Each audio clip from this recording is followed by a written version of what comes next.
kwa benden so e de Badwam TV Badwam health tips eso enye bete matewase ebe ye ebe du fiada otuna Nyankopon ya Adom a wa obohu se wasua ade ene me doctor Edubuaten ene wa ha Endpoint homeopathic clinic say yare bay me so ya frɛ no maka cho so fa no so personal doctor so wa na bɛboa enye ohwe dog mpacho me ha no no wadi hu nkomo de wo so ba hospital na clinic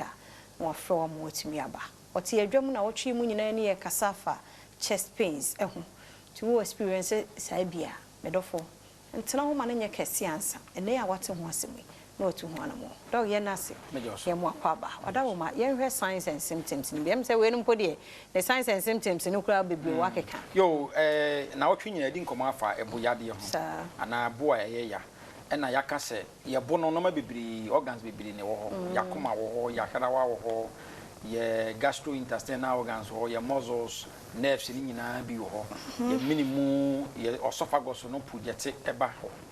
ene nti de yaka nyina nse ye bo ye ya me enfa ntena fie na ye huni pa bebiri wo a yakase oh no mo nyare na o complain se ne bo keke amande se nipa ne yahwere no nti yen wo ye enfa nto ye ho se before enkomo ye be wie no also be hunu se ye bo no ye bo ye ya akwala ba no be ka cho se ne bo ye ne ya ana opanyin so bo ye o ya ye nkofa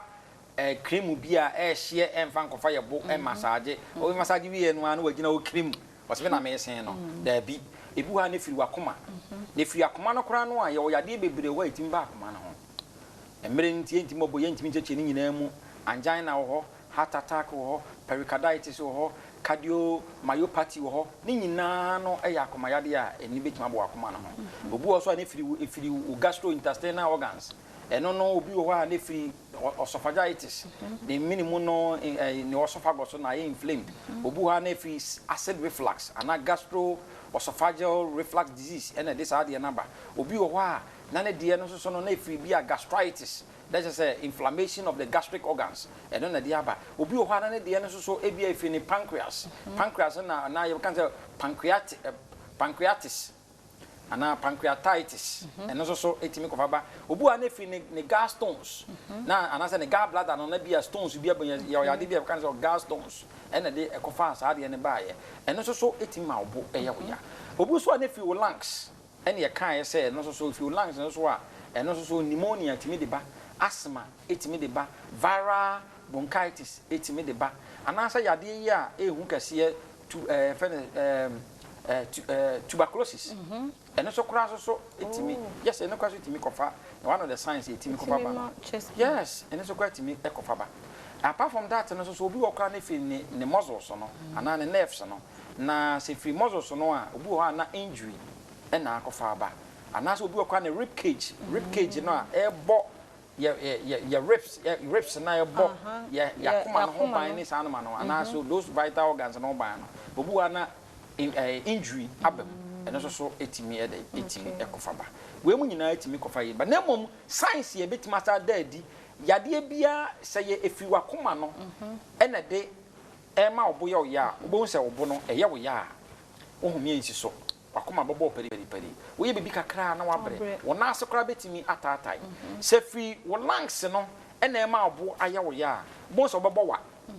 bowa obi obu amoja ebetimi firi maba obu okra so ane wano a wo bo no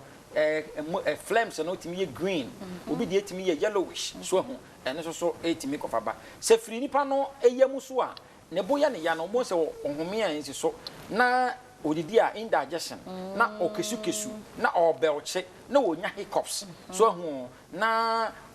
you know bad breath correct me feel no ba say enti obia ne se de ne no na emu no obi ha bo se ne bo no ayi ne tin na obowa na esi na chi ne nyina no eye signs and symptoms ya other than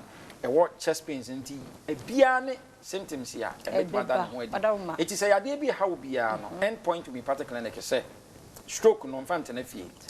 akomayade diabetes pressure enfant na fie ye prostate ene awo mu awo nhwemu scan no ye free lab no na ye 300 Ghana cedis for number yi na endpoint branch bi e ben ubia kuma seta krade akra tema enyina no obetimi afre na wabayade bi so ha wo no o frɛ so a mechichiri ma kyerɛ number no ye 0244 86 70 68 0244 86 70 68. That's it. Chanyankopon boy beto so Dr. Duboate na wote no enka no china so sabre ya kan ye ho ne emfa nwie e wo chest pains no emo enkwa hoden wo ho a wo china